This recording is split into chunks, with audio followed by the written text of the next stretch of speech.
This is it, right? The Rocstòll? Aye, lad. The Council of Valkyries. The Valkyries are of Valhalla, are they not? Glad to see you're paying attention, brother. You are correct. Valhalla, the great hall of the Einherjar, is their home within Asgard. But while there, they are subject to the scrutiny of the All-Father himself. And relations between the Valkyries and Odin were tense during my tenure as his advisor. Why? Well, that's an even longer story, lad. For now, why don't we look around for some clues?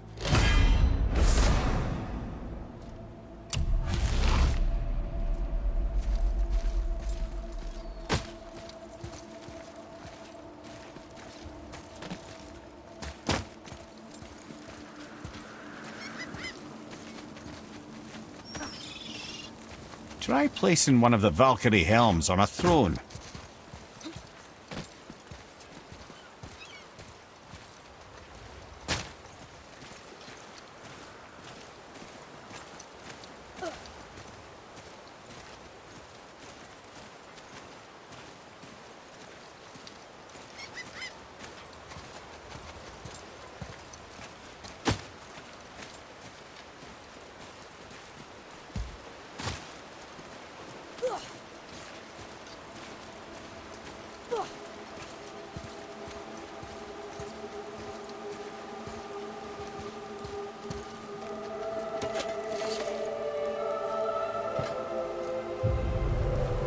Whoa, you're back.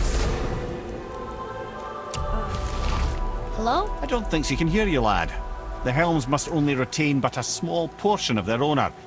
I'd wager the rest is in transit to Valhalla to try and fix the mess left by their absence. Come here. Who is she? Gunnar, Mistress of War. After any conflict, big or small, she would be first on the scene, sussing out the worthy spirits for a free trip to Valhalla. A gruesome task, but she took great pride in it. Any conflict. Impossible. It's true. She had help from her sisters, of course, but Gunnar was always first to arrive. Her judgment of the fallen was unparalleled, and an invaluable resource to Odin. She was one of his favourites.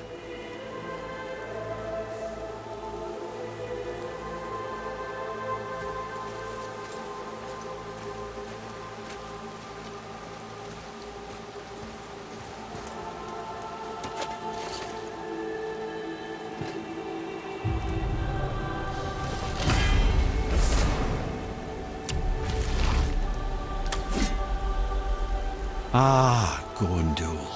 Beautiful Gondul. And? Huh? That's it? Beautiful Gondul? No story or anything? Oh, sorry, lad. The sight of Gondul always took my breath away. Gondul had a silver tongue, a sharp wit, and struck a figure so stunning it literally drove men insane. Odin forbid her from setting foot in Midgard after a time, as insanity is not a welcome trait in Valhalla.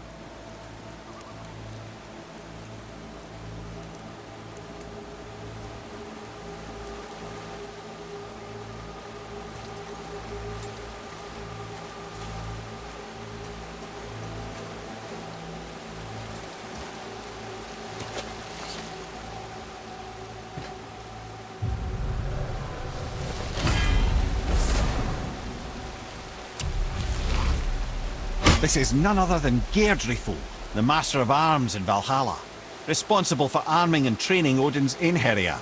His what? His army come Ragnarok.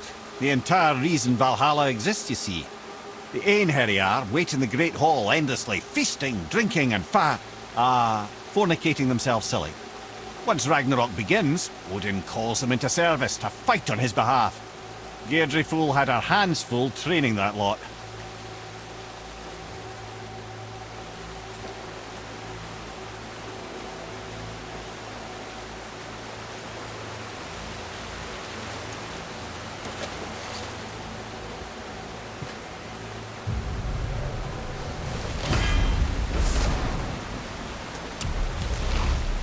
My friends, is Kara.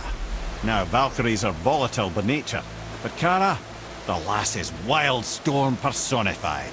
A wild storm. Aye, calm and collected. Then the air would shift and the fury of her storm would unleash. was beautiful in a way, assuming you could find proper shelter. Her tears would cleanse the blood-soaked battlefields.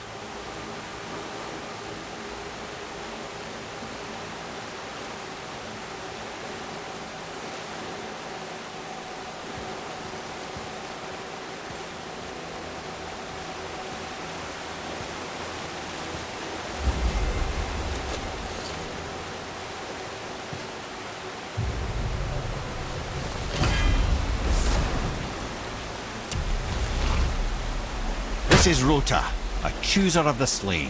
I thought all the Valkyrie did that. Not exactly, lad. Although that is what they're most famous for, and by far their greatest responsibility. You've seen what happens to the dead without the judgment of the Valkyries.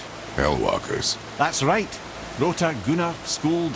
Without them to clean up the aftermath of battle, hell overflows with souls meant for Valhalla. A sorry state of affairs. Rota must be beside herself.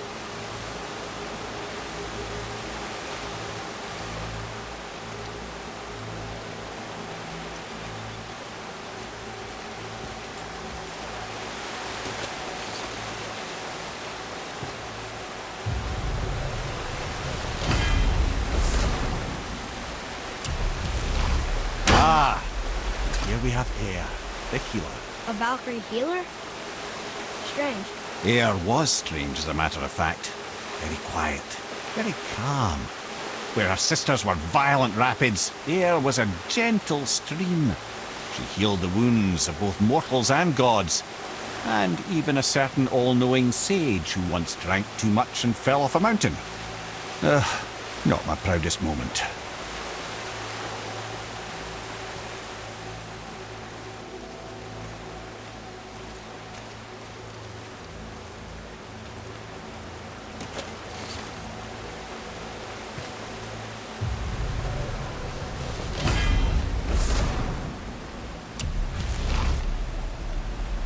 Well, Hilda, mistress of battle.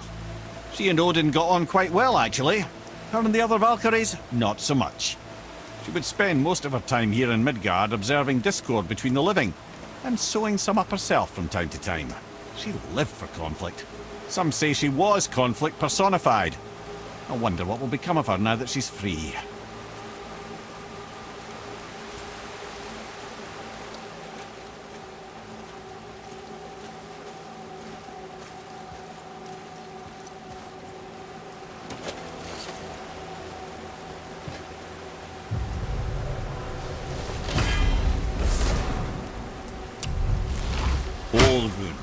Once the daughter of a powerful chieftain, she fell defending him during a Reaver attack.